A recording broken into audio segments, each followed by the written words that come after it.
আশা করি ভালো আছেন। সবাইকে বিপ্লবী শুভেচ্ছা। আজকে একটি দারুণ শোক সভা জানাচ্ছি।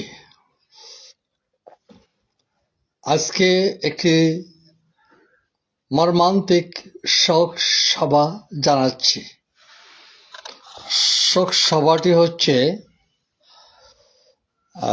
আব্দুল হাই নামে সম্মানিত এক কৃষি সরবরাহ শ্রমিক। উনি শেষ নিঃশ্বাস ত্যাগ করেছে আজকে ৩০ তারিখ। উনি আর জীবিত নাই। ওনার বাবা দাদার সময়, ওরা আব্দুল হাই সাহেবের বাবা দাদার সময় কিছুটা সচ্ছল ছিল। তারপরে এই দীর্ঘ ওনার বয়স, মৃত্যুকালে ওনার বয়স হয়েছে ৭৫ বছর বয়স।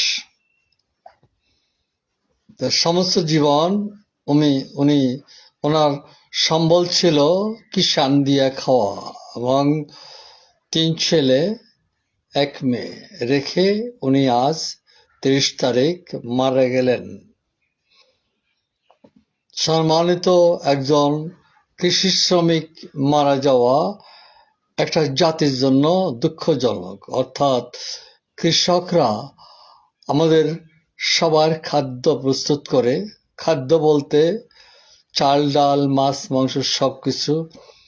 এবং এই কৃষকের শ্রমের যে রেজাল্টটা আসে সেটা দেশের অর্থনীতিটাকে মজবুত করে, বা অর্থনীতিতে শ্রমিক কৃষকের মেহনতের পরে, অন্যান্য মানুষের মেহনতের পরেও হয়, কিন্তু কৃষক শ্রমিকের মেহনতের রেজাল্টটা সবচেয়ে বেশি।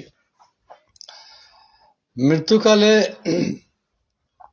অল্প ২-১ বছর আগে উনি কোনো কাজ করতে পারতেন না। ওনার ছেলেরা ভ্যান চালিয়ে খায়। ওনার ছেলে মেয়ে কাউকে লেখাপড়া শিখাতে পারে নাই। চির দারিদ্র্যের কষাঘাতে উনি জর্জরিত ছিলেন। এই সম্মানিত কৃষি শ্রমিকের রোহের মাগফিরাতের জন্য আমি জাতির কাছে প্রার্থনা করছি। Thank you. আবার দেখা হবে।